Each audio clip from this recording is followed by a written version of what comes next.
Oh, It's your first time that you're coming here? yeah. And you?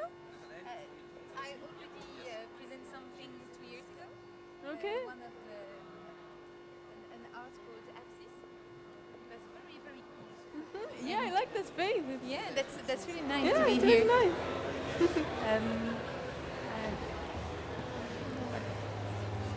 Yeah.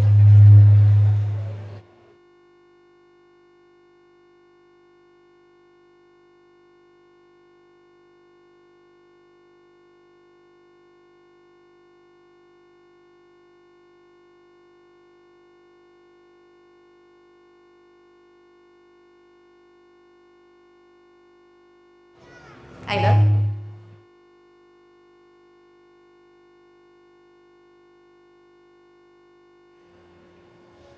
It's amazing. 1, 2. Oh, that's cool. We have.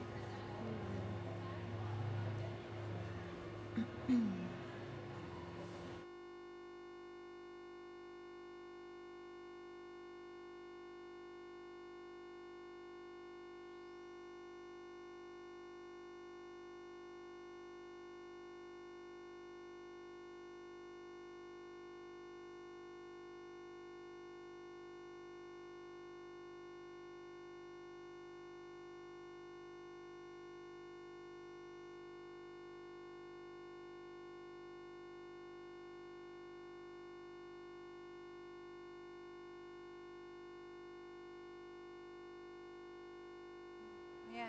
Switching. Yeah, and you use are like, news, okay, right? Yeah, we use I have news, nothing to yeah. lose. Which is already very fickle the thing. and not very accurate. But it's more for the artistic purpose. I mean, that's very interesting. And that's cool because everyone can use it. Yeah, once you can just put it- internalize it's that, very easy that you have nothing to lose, it's like, yeah, okay, it's yeah. mobile. Like, That's what's the great. worst It thing that could works. happen if I did So the bad, you know? installation, Like, we, if I made a we mistake, it it's like, ourselves, and it's a bit of oh, coding, the word didn't end, okay. and then she puts it good. And if there's a lot of internet, I think that the signals sometimes get confused because my two phones, my Muse headsets need to speak to my two phones. Yeah, and that's I need what to Fred speak told me. to my computer, and that it doesn't always work. So I came here 2 weeks ago and it worked fine. Last week I tried it at home, it worked fine, and then now it wasn't working. And do you think that one day we could use news for research? Or not sure. What do you think? I mean, this Muse one was developed for private, like meditation improvement and like monitoring brain activity during sleep. During sleep also, Yeah. all night. You spend all night with I don't know the details because I don't use it because of that, but that's why it's put on the market. Yeah, I think there's like an app and they can look at your brain activity during sleep and there's Yeah, like yeah, you can have on probably watches, Yeah, like this. Yeah. And then Cuckoo. some data show that you have deeper sleep than others, and I think you can do exercises and work on that. That's what I think it's been put on the market for that. But we kind of hacked it and use it for our own purposes. We're just measuring alpha brainwaves, and when the two devices, when the two brains synchronize, that's when we get a signal. And they synchronize on alpha waves. On alpha, just alpha. Wow. Yeah. And you made a research When about you- it. Like, when you it's your saw turn it- It's not to- really. to Yeah, well, present, we you can use existing stay research here that if you uses want, alpha or you brainwave can move synchronization to measure as you want. intimacy. But most of the Yeah, I time, think it's like a that more when you're complex seated, it's like measurement even with more alpha relaxed with some other because you're brainwaves, like- but we Yeah, kept it you can simple. stay. It's like a Like conversation. that. It's like, But I'm not really. listen I'm to not a me, Yeah. neuroscientist. I'm not doing data collection and As then you prefer. research. Okay, yeah, It's thank more you. like an artistic. You can tell the girl. Like Ouais. like a way to give a voice to the Oui, connection, bonjour. because as I will explain, Test, like test, very test. often the This connection is my normal cannot voice. speak. It's like you and Do I. you listen? Raul said Do you that hear? if you want, you can stay Hello? seated when you're presenting, or you Undo, can undo, stand undo. up and present, as you j'entends pas. prefer. I think I'm gonna That's sit. what told Yeah, me me. too. oh, I think I'm oh, gonna would you like oh, oh. to stand up or will you sit? I will sit. Yeah, me too. Yeah, I think it's seated. It's more like a conversation. Yeah, because he said it's like a sofa conversation. Yeah. right? Either way, it's like When I I'm speak, presenting. Listen to We are me. not making a representation. No. Yeah. It's all Yeah. Yeah. Okay. Let's stay seated then. the next change some They stuff. will stay seated as well. Sorry? They will stay seated Yeah, as well. we'll Okay, stay as you seated. prefer. But yeah, it's more. Yeah, chill. just like a Yeah. talk in In the sofa. in a room. Yeah. And I don't remember, so you're also on a PhD, Okay. right? Okay. Yeah, I'm PhD student at ULB also. Okay, in which year are you? Dans la In moustache. which year? This is my third year. Okay. Merci. And you? Yeah, my first. Your I- first one? Yeah.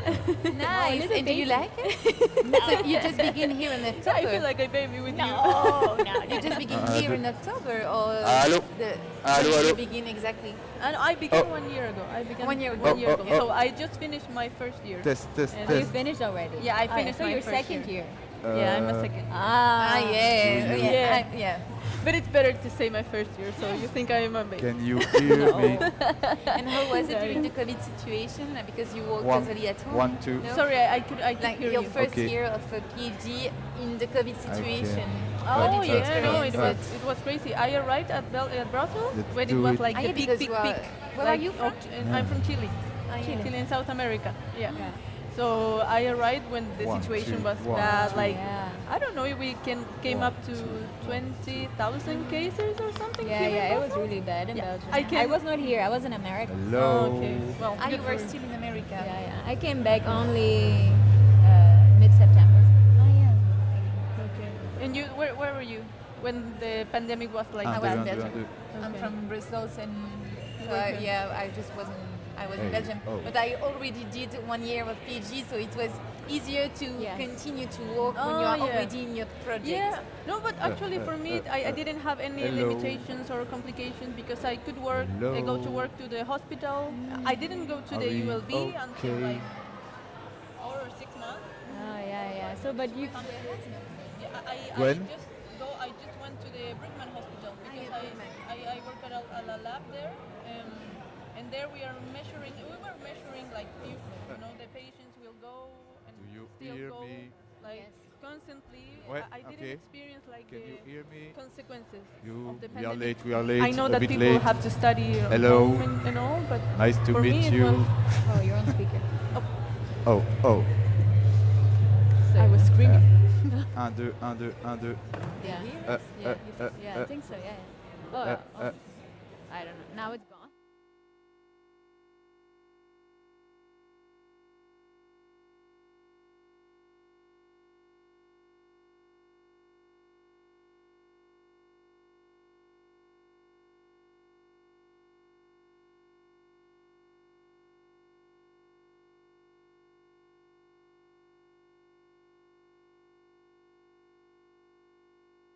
Là, il est allumé, je pense.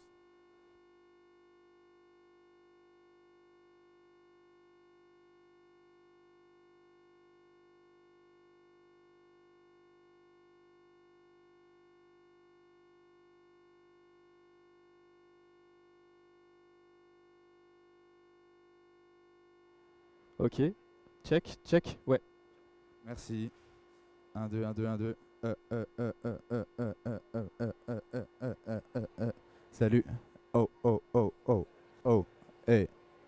Est-ce que ça fonctionne? Est-ce que tu m'entends? Allô, allô, allô? Non? Bof.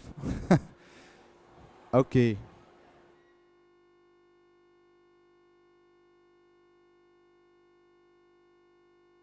Le bonjour.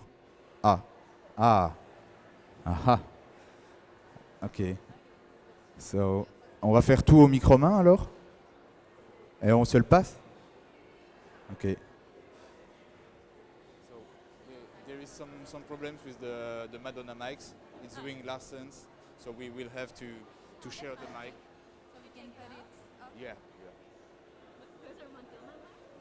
Sorry? Yeah, the Madonna mics, yeah. Sorry.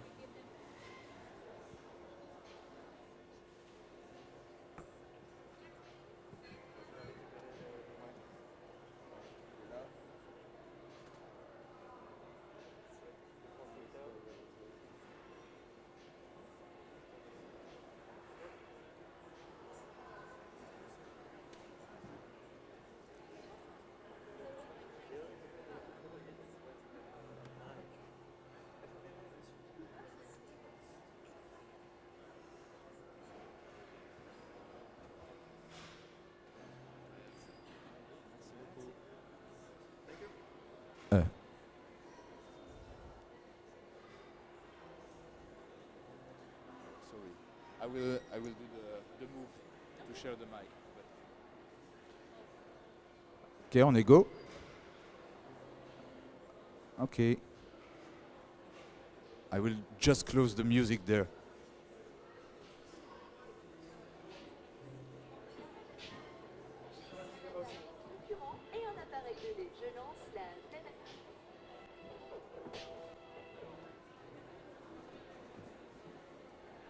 Bonjour.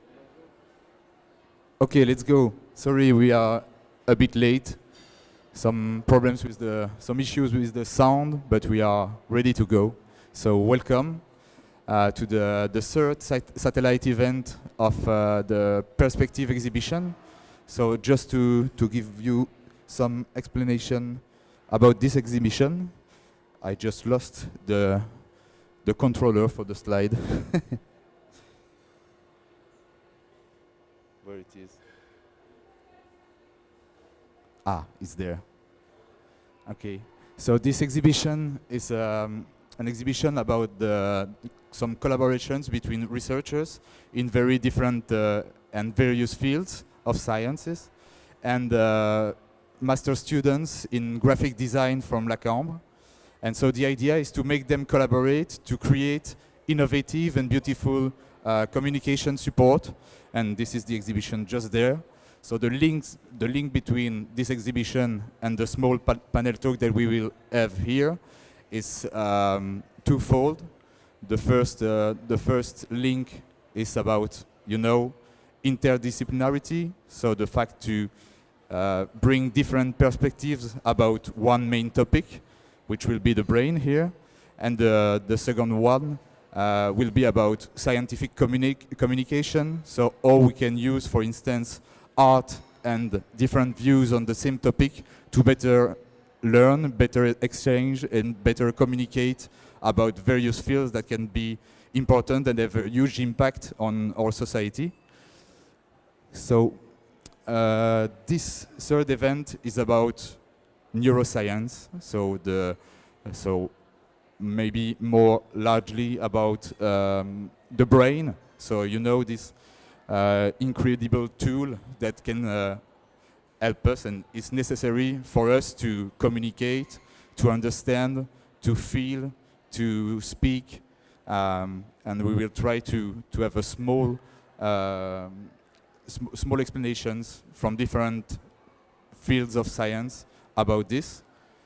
So as I explained, in home approaches, interdisciplinarity and cross-disciplinarity and even transdisciplinarity is really at the core of what we are trying to do. And this is illustrated by the small pics here. So the idea is to, talk about brain, but from very different perspectives. And maybe the thing that is really interesting with the brain is the fact, I'm not an expert at all in neuroscience, but for me, the big game changer is that we understood that brain is a big electrical machine which is processing and sending information thanks to electrical signals.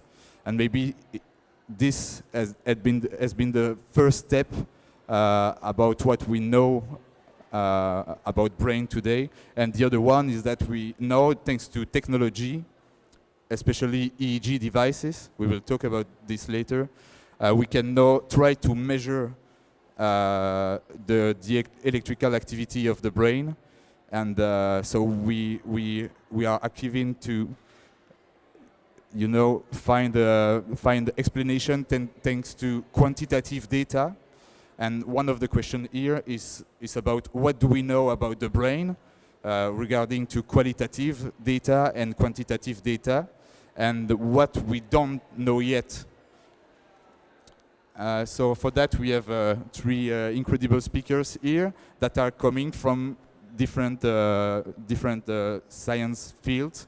So more from social sciences, from humanities, and from more natural sciences with a more engineering approach.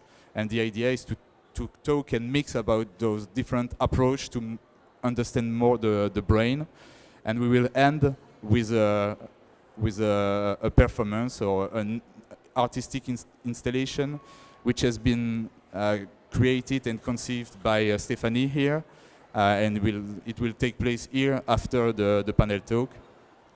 So we have here Anna from the ULB, Stephanie, which is Belgian, but she did her PhD in Atlanta in the US. And we have Macarena, which is here at ULB too, but in the engineering school of the ULB. And maybe I'm done, so first I welcome Hannah to explain a bit her research. The stage is yours. Okay, so hi everyone. First, thank you for the presentation and for the invitation.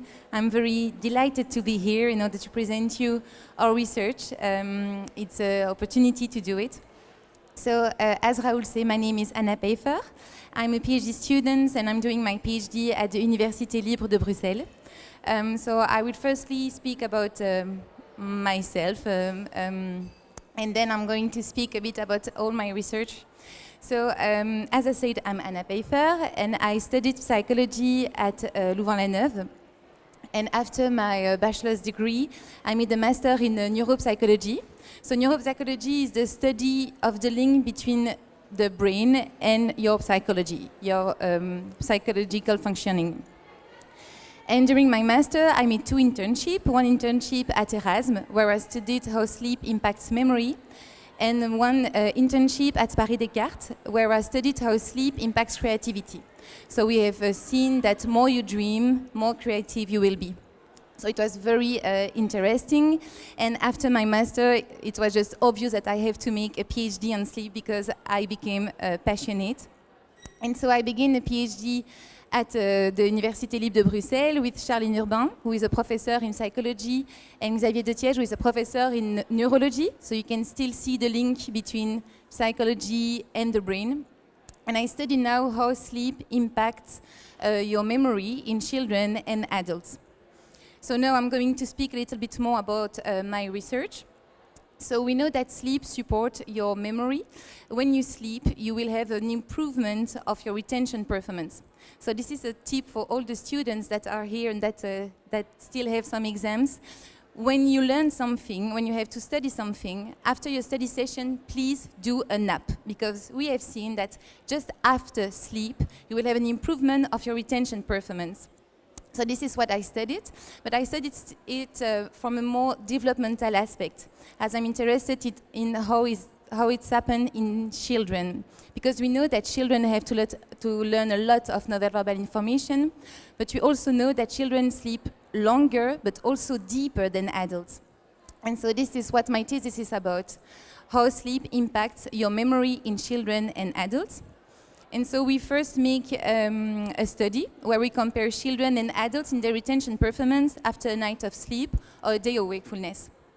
And what we observed that children who slept showed a greater memory retention performance than adults who slept. And we did not observe any developmental differences after a day of wakefulness. So it seemed that sleep supports your memory formation, your memory consolidation, and particularly in children and adults. And so this study was the basis of all my PhD, and now I'm more into the neuroscientific aspects, so I think that's why, in part, I'm here. Now I'm studying how sleep impacts your brain communication related to learning. So when you acquire new information, this information will be firstly stored into some kind of brain areas, normally it's right here, and then with time, this information will be forgotten or consolidated. And the consolidation aspect, for consolidation, this information will be integrated into other brain areas, like here, here, here. And so all those brain areas need to communicate. And I'm studying how sleep impacts this communication. So for two neurons to communicate, they have to send an electrical message between them. And when neuronal population communicates, it will produce what we call brain oscillation. So you certainly know, like the alpha brain oscillation. Maybe some of you know. It's what's is involved in relaxation, meditation, and stuff like this. And so we have all those different brain oscillation. And for this area, to communicate with this area, they need to oscillate in phase. So they need to have the same kind of cerebral rhythm and to oscillate in phase. And I'm studying this brain oscillation in children and adults and how sleep impacts it. And that's it. And so I would like also to thank you all to be here, because I think it's really important for researchers like us to share our work. Like I wrote an article, and I think that not even my mom, who is my biggest fan, read it, because it's too specific and it's specifically for scientists and not for everyone, but it's really important to share it. So thank you again for your invitation. Thank you.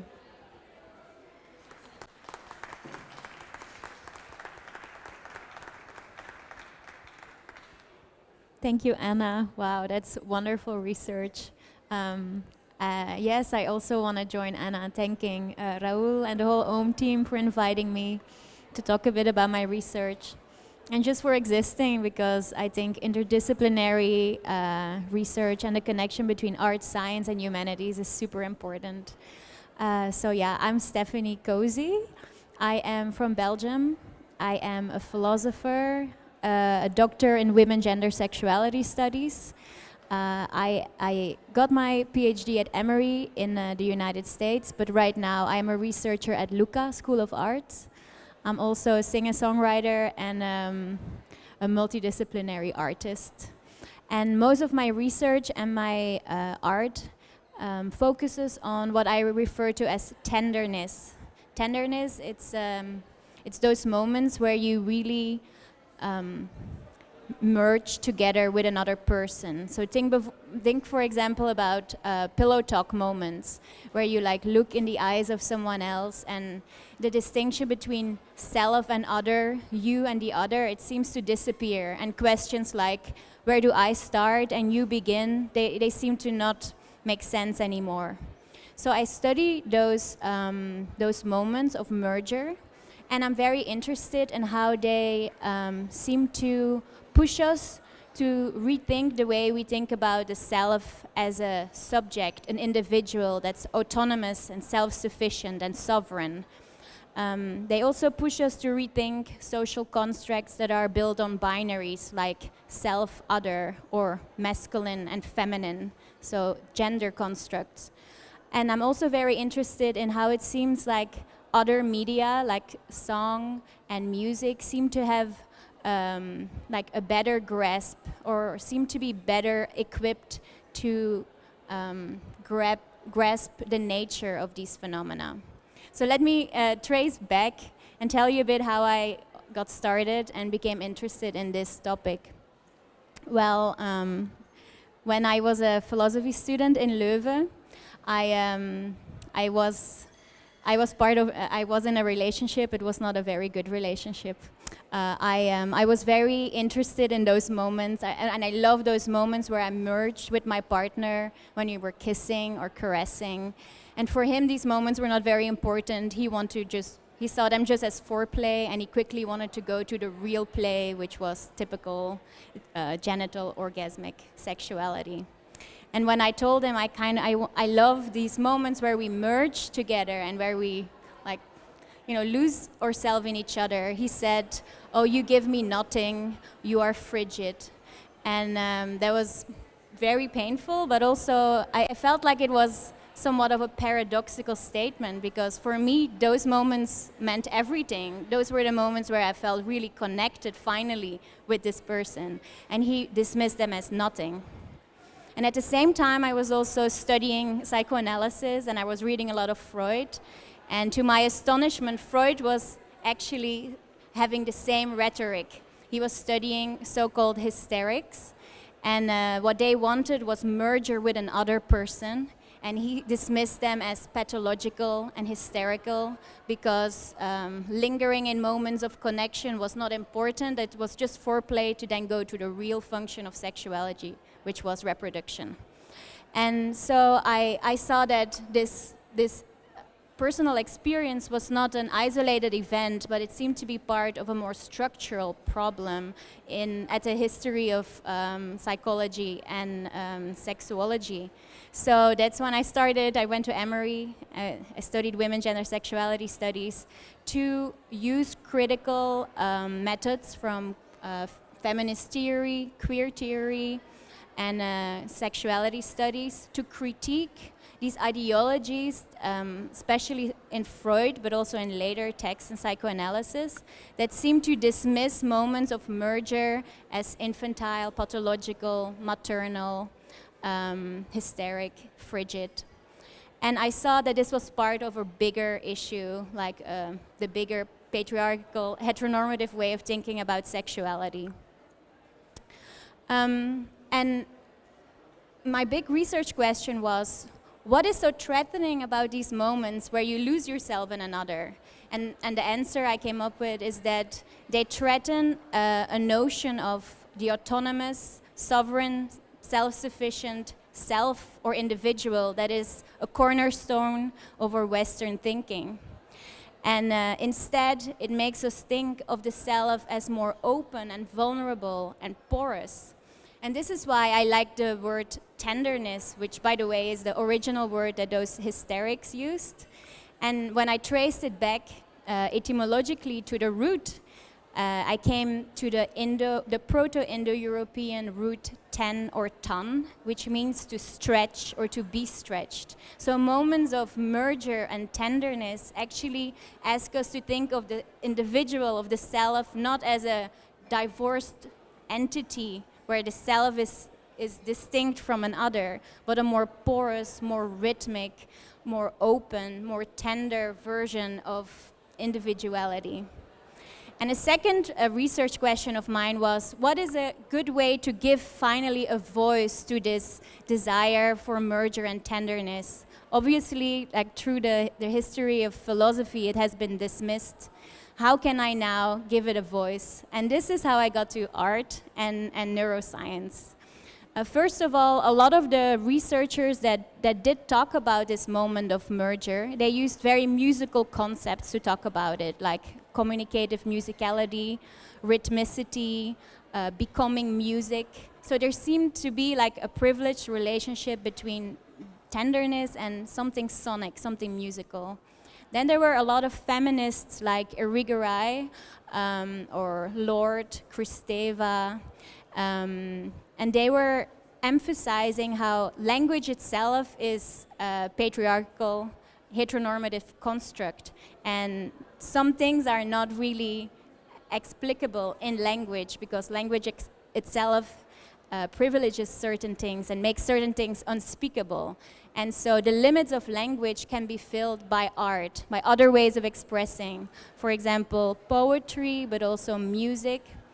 And thirdly, I started to look around in science, and I discovered Susan Dicker. She is a neuroscientist and an artist, and she created art installations together with Marina Abramovic. Maybe know her. She's a performance artist. And one of her installations is called The Magic of the Mutual Gaze. And it's built on neuroscientific research called hyperscanning, where two brains are measured, the brain activity is measured at the same time. And what they figured out is that when people really deeply connect, it can be a mother and an infant, or lovers, or musicians, they found out that the alpha brain waves synchronize. So Susan Dicker used this to create the magic of the music gaze. And she had two people sit in front of each other, and when their alpha brainwaves synchronized, visuals were projected to show how it is possible through neuroscience merged with art to materialize the invisible connection between us. And I used this to collaborate with a friend of mine, Mike Winters, and Danielle Sabio, to then create my own brain-computer interface installation, Tender Rhythms. And if everything works well, we'll show it later. And so we are also doing a similar thing. We have two people sit in front of each other, They can look in each other's eyes, or if they're lovers, they can be intimate. And they wear the Muse EEG headsets. And when their alpha brainwaves synchronize, my installation starts to show visuals to visually represent the connection. But importantly for me, it also starts to make sound. So this installation for me is somewhat of a political installation to finally give voice to this tender connection which for so long has been dismissed. And yeah, it chose to use music because so much researchers are showing that there is a connection between tenderness and music. So in a nutshell, that's how I was able to connect feminism, philosophy, and neuroscience in my work. Thank you so much for listening and for having me. Yeah.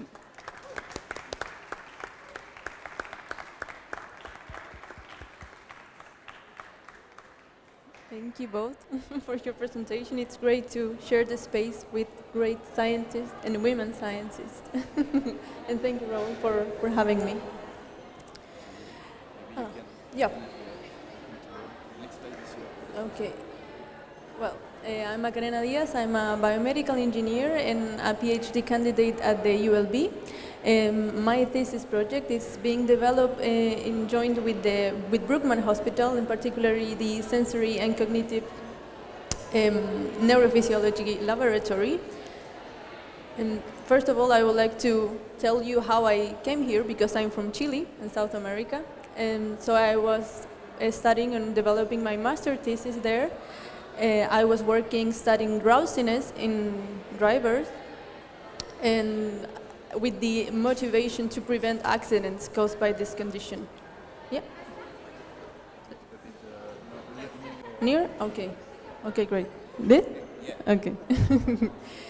So while doing this, I noticed all the information that we can get using these technologies like the EEG, that Raul already mentioned it. And that made me develop this interest in neural engineering, that it's a field in biomedical engineering that in which we aim to understand and to repair or to enhance neural systems. And so when I was doing my master thesis, my supervisor showed me this opportunity, this research position here, and it's a multidisciplinary project on auditory neuroscience. But first, about neural engineering, we have different tools to have this window to the brain and to have information on the brain. So we have the EEG, that we use electrodes to collect information, and we locate it in the scalp. But we also have the functional magnetic resonance imaging.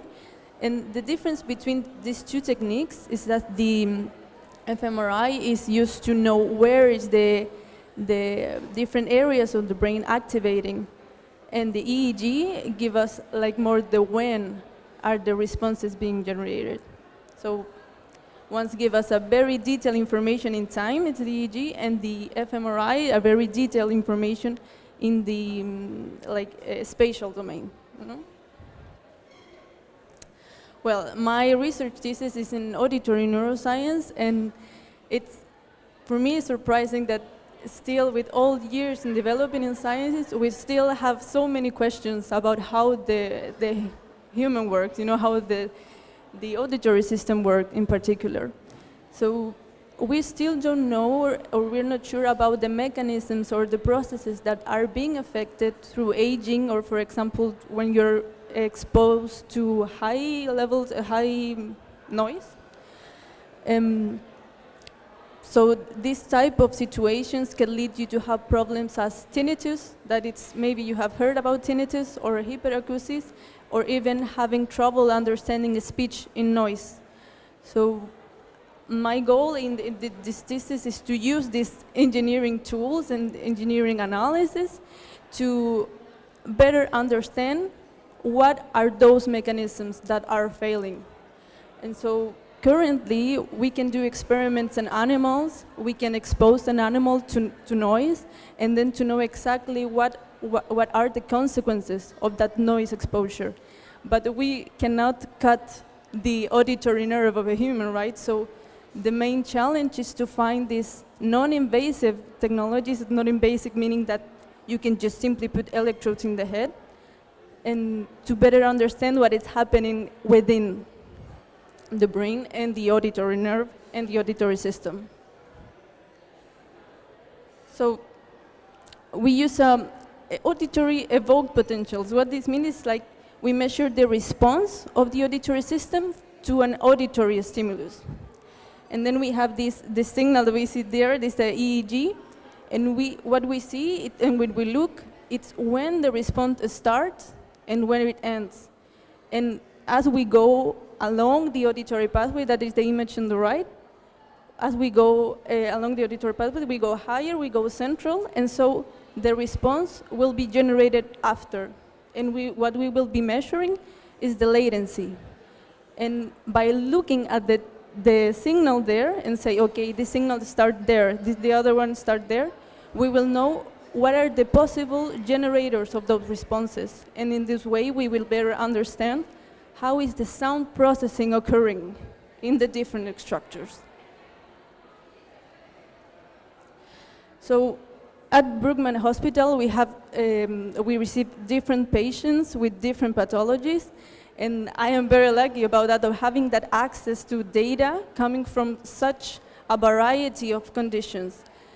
Because in that way, we could use the frequency following response, that it is the response that we measure, to differentiate between the pathologies that we encounter. Because when we know where are the responses being generated on a normal subject, when we encounter a subject or a patient that have a certain pathology, we know, okay, we know what it's failing. And when you know what it's failing, you can do something about it. So, like I put this magnifying glass, because this is what we do. We look inside the auditory system, we look very in detail what is happening, and that will allow us to enhance the diagnosis, and therefore the treatment. And also to better understand how it's sound being processed, how we understand speech, and to give us, again, a window inside what is happening, that it's so hard to know still. So this is how I do as a biomedical engineer in neuroscience. Thank you very much.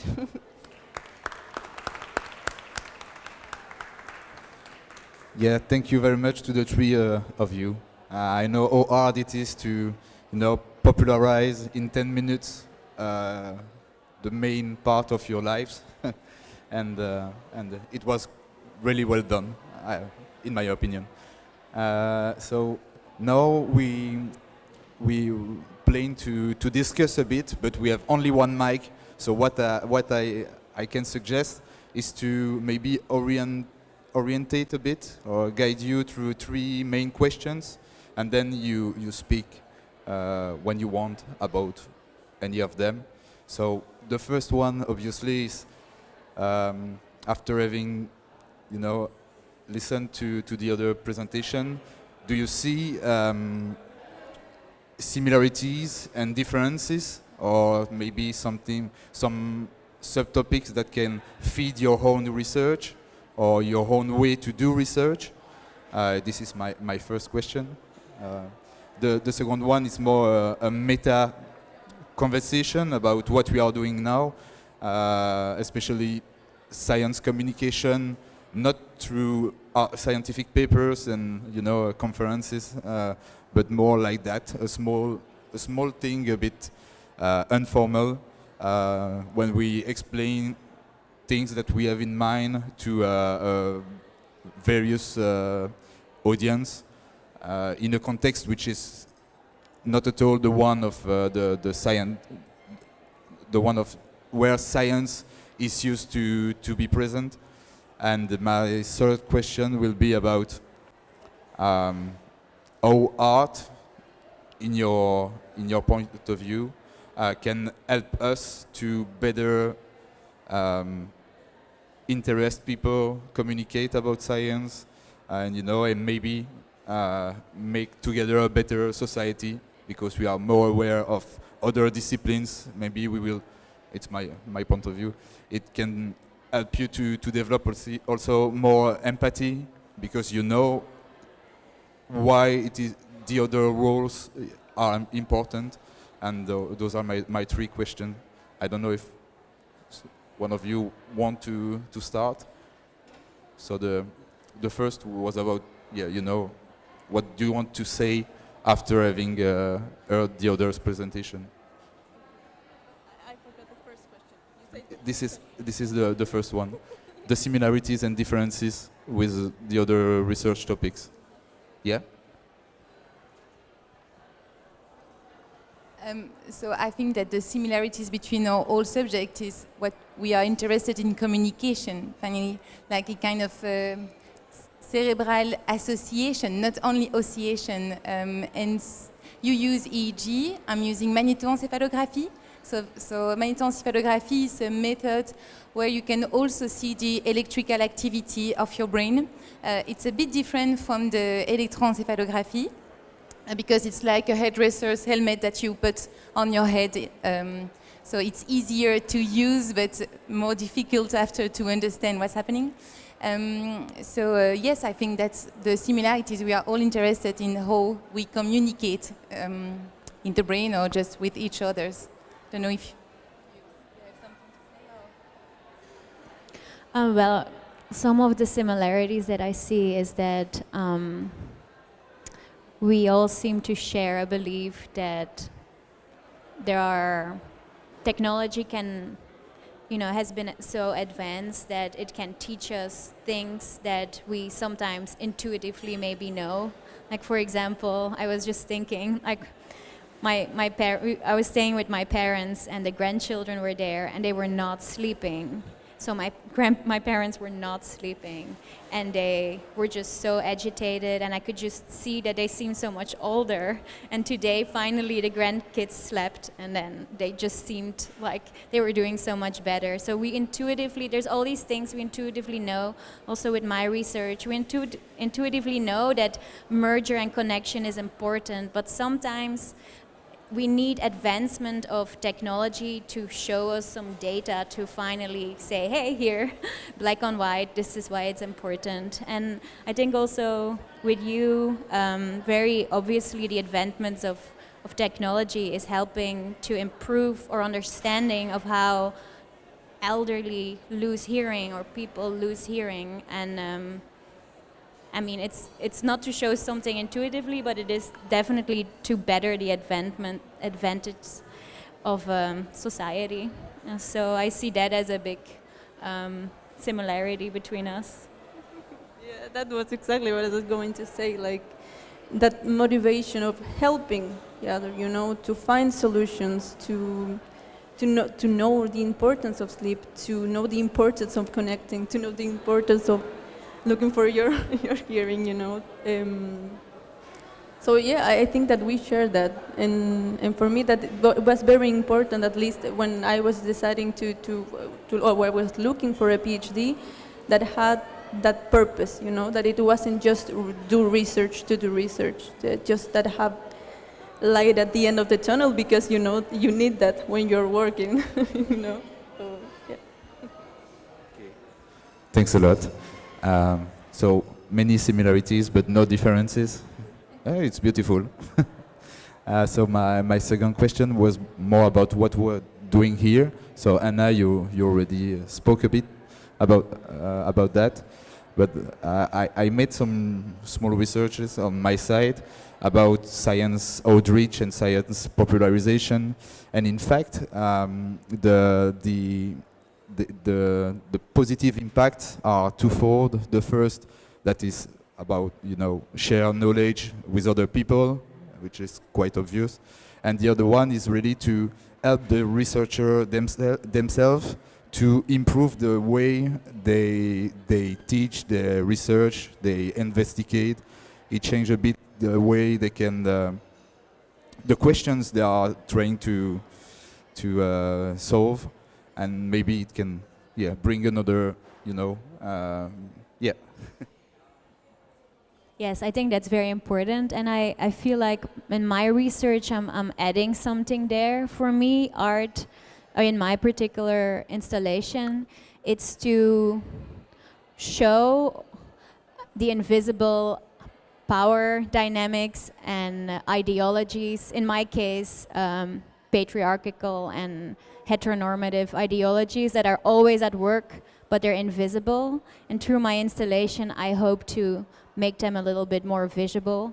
And also, yeah, feminism and queer theory and critical race theory, it's not always easy topics. It's, you know, it asks people to really question their identity. And I'm trying to do that in my installation in a little bit of a playful way, but also in such a way that you can't not see it. So in a way, it's like bringing a difficult topic in somewhat of a playful way to then show, hey, this is important.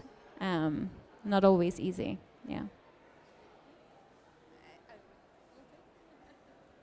Well, yeah, I think it's very important, and I think maybe in my experience it's not that common that we get to these places, you know, and we expose ourselves and like we oblige ourselves to go out of our comfort zone of being surrounded with scientists and with engineers that understand everything that we're saying, and it's comfortable to stay there, you know.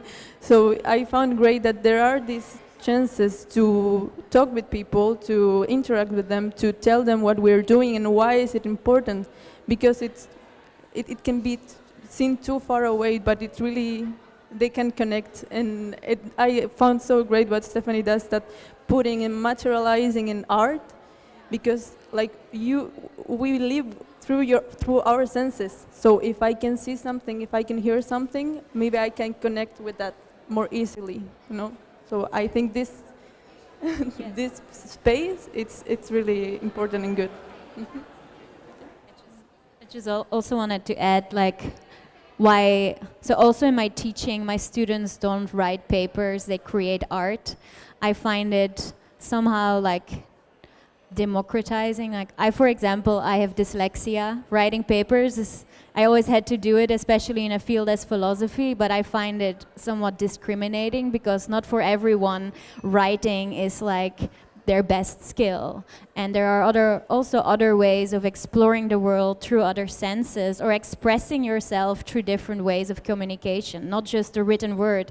The written word, an academic text, it's very one-dimensional. It goes from left to right. It is one-dimensional. Like sometimes I use the analogy that I wish my dissertation could have been like a Wikipedia page or a website where I could just click and go to a different like page or dimension. I feel like it's more closer to real life sometimes to bring other media, and that's why I think photography, installation art, performance art, for me they are so rich that I don't want to limit my students or knowledge production to just this one-dimensional scientific language that's the monopoly. And also there is the ivory tower of the institution of academia, which is you produce just for other scientists, and it's this incestuous like space that I don't find very creative and generative, and I want to contribute to breaking that down. So yeah, a lot to say about it. Yeah, I think so. You both are totally right. We really need to communicate more and more easily on our research, because I think a society can be good only if it's based on real data and not personal opinion or judgment. And so this is why research is really important, and this is why we need to communicate and to communicate better on our data. We have seen this those past 2 years, that communication of scientific information is particularly important, and we have to find another way to do it. And I think that art for this can be really, really interesting, because both in art and in science, you have to experience something in order to show it to other people. And so I think that's one of the main the main stuff that we share all together between artistic people and scientific people, and we have to find a good way to meet each other and to help each other. So yeah, that's it. Thank you very much. Yeah, but you replied to the two last one a bit in the mix, which is perfect. So maybe what we can do, or maybe you have something else to say to the audience now. So what I suggest is for you to ask your questions if you have, and in the meantime, if you want, Stephanie, maybe to set up the installation, or we can do that afterwards, as you prefer. No, but stay there a bit because you may receive some questions. Who has one? Yes.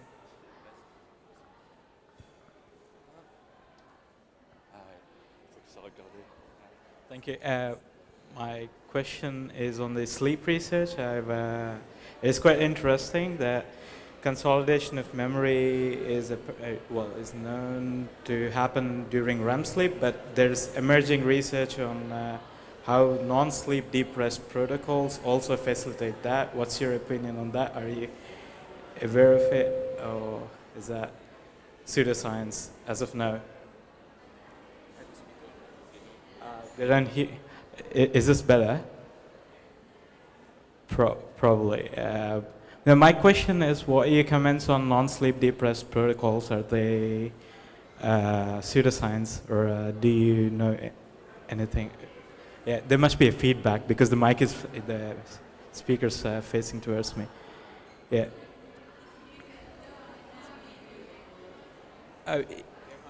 What is your opinion on non-sleep deep rest protocols? Do they also imitate what happens in REM sleep with regards to consolidation of memory?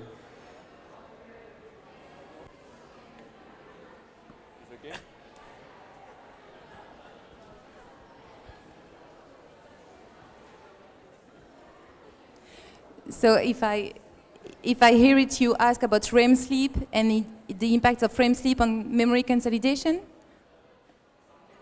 Okay. So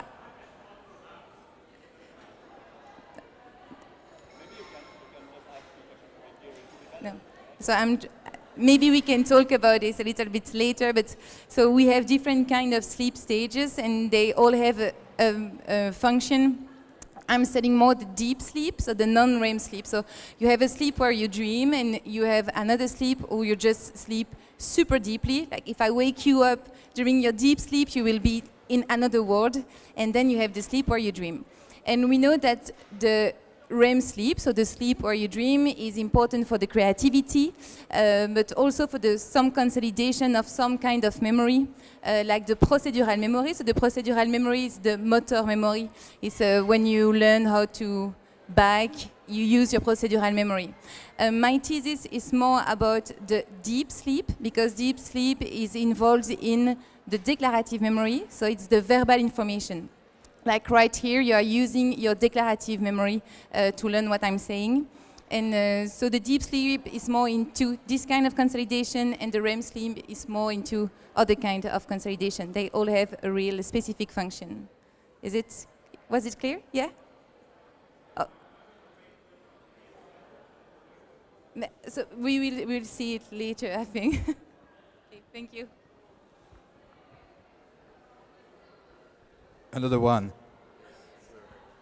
I remember a previous lecture where it was shown on the one side a neural system, you know, with the synapses, the neurons, or the anatomical substrate of the brain, and on the other side a wonderful reproduction of an art.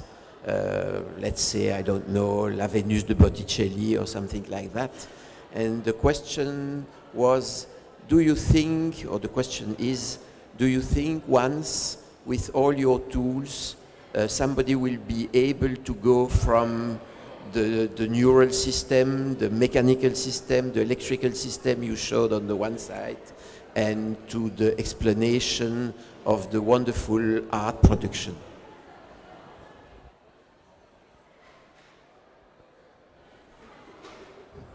Someone? I can say, I hope not. I don't think so. But I'm not the right person to answer this question. I may be more the engineer. Well, but the question was that if it's possible to do it.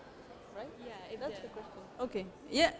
I think what we can do is to correlate things. That, for example, correlate the frequencies of the signals from the brain. For example, Stephanie talked about the alpha wave, and what that means is that the signal from the brain, it's within a frequency range that it's between 8 and 12 hertz. Hertz, it's cycles per second. So what we could do is to translate those frequencies to sound, for example, to take that value of frequency and to reproduce a sound. And maybe the same with colors, like to associate it with a color. And then you will have a range of movement according to the frequency of this, for example, the EEG. But I think that it will depend on that, on the translation of the quantitative data to the qualitative things like art. I hope that answers your question.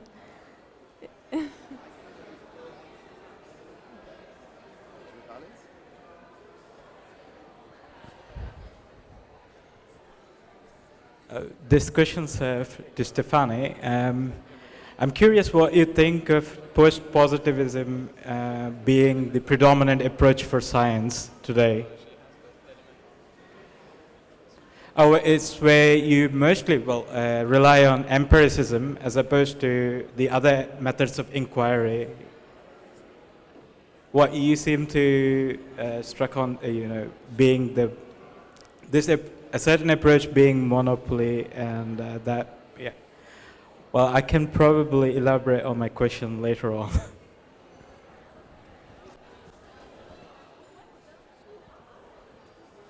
Okay, so yeah, I guess it's more about really general questions about what is science and how do we know what we know. So it's a bit harsh, but what I can say is that this specific question is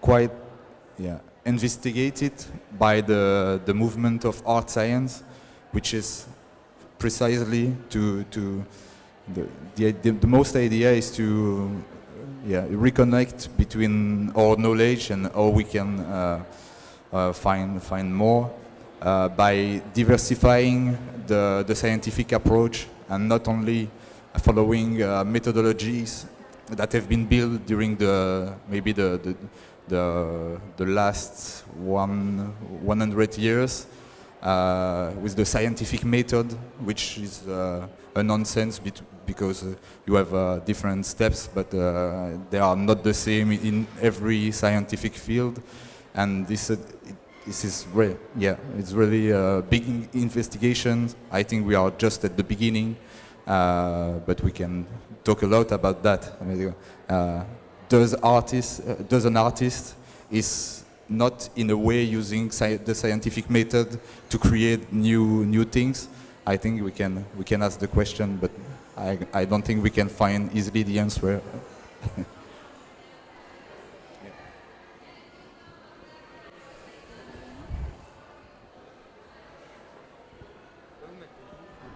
Hello, I have a question and maybe a comment on the art part. I think art also can be helpful to explain to the public how things work and how it all hangs together, and you can explain a lot of things about life through art. For example, bringing your kids, bringing my teenage girl to Romeo and Juliet play. I could explain every single feeling she would be going through as a typical teenager by watching that. But my question was to for the last. I came in late. I'm sorry I didn't hear everything. I came in late to the last person around the hearing. Could you maybe take your thesis and your project further? Like there are a lot of ADHD kids and a lot of people with autism that have problems with hearing. Not that they don't hear, but that they hear too much. It's too much. Could your research help in that field also? Are you just thinking of this one? are you just thinking one line, or are you thinking, oh, I'm open to being able to maybe help other people, you know? And there you could maybe connect sound design and sound, you know, designing spaces in schools, you know. Are you thinking in that direction maybe? Or, yeah.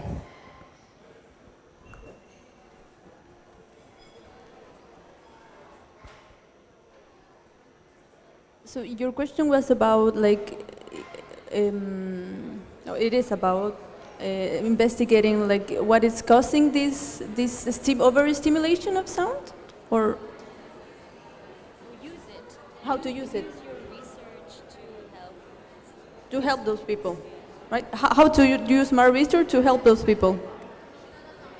maybe. Do you ever see it go further?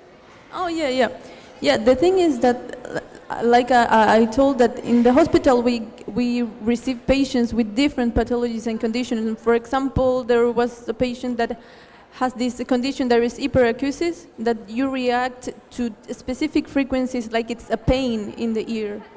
And so the thing is that we can collect all the data, and then we can do exploratory analysis and to find the different things in those conditions. And particularly, one question that I will be focused on is what is causing, for example, this difficulty to understand speech in noise. That it's thought to be caused because the auditory nerve, it's not working correctly. So the synapses between the auditory nerve and the hair cells that we have in the cochlea, it's not working okay.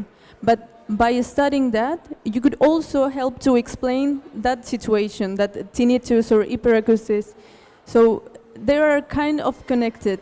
So to help, my research will help to understand the mechanisms that are present on those conditions by starting, for example, studying noise exposure. And that would also could help to understand these other conditions. Yeah, great. Maybe the last one, yeah.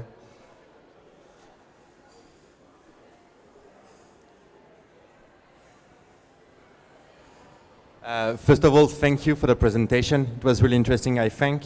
And the question is actually based on the presentation themselves, because the role you have right now is to democratize the science and make it accessible to the public. And the question is, you're using art at the moment with the exposition, with the presentation, but do you include the idea of democratization in the research methodology you're developing? You were talking your PhD applicant at the moment. So do you involve the idea of making sure that the science is useful for the society, understood by the society, when you try to make the research, or when you try only to disseminate it in the end?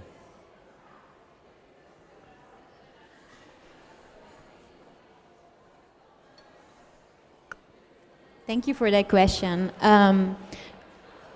The last part of the question, the dissemination, yes, so part of my research was really difficult, philosophy, feminist theory, queer theory, and I thought that is just not enough for me. I want to translate this and make it more accessible, and that's why after presenting the dissertation, I also did a public exhibit where I showed my art installation, and it was open to anyone, and it was free back in Atlanta where I used to live, and I hope to do this again in Belgium to make it accessible. And on my artist statement, I use not very jargony words, but more like accessible language to make it accessible to anyone. And I had kids come and elderly, I had disabled people come, and also, yeah, at the heart of my work is really democratization and thinking beyond the social constructs like gender, sex, race, ability, age, that are so fundamental in our, especially Western society, and used to divorce people and alienate people all the time. My question is, what if we look at the moments where we don't emphasize our differences, but the moments where we lose ourselves in each other and really deeply connect can we learn from those moments? What if those moments could speak louder than our language, which is a colonial patriarchal product? And you know, my art installation is right now, it's just, as you will hear, some sounds that I created with someone, but it's a first step to maybe start thinking about what if the connections between us, the relationships, instead of our individualities, would speak. Could we work on a more just and democratic and social world? That's my hope. But it's a far way to go, though. For me, it's Okay, so thank you. Thank you a lot to the three of you. I think we can applaud them for the...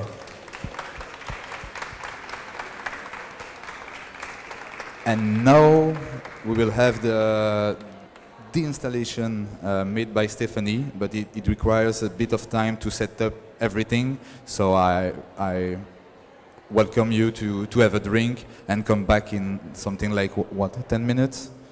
Yeah, we'll be fine. Okay. The last thing I want to do is to thank our partners here for the exhibition and for this third satellite event gravitating around this big topic, which is collaborations between artists, scientists, and scientific knowledge, democratization and popularization. So thanks a lot of them, thanks a lot of you, and thanks a lot of the Alsingerie, which is still there, and La Régie TV for their amazing work for every event that we are doing here. They are the guys there. Hello, La Régie TV. So thanks a lot to everyone, and see you in 10 minutes. Thank you.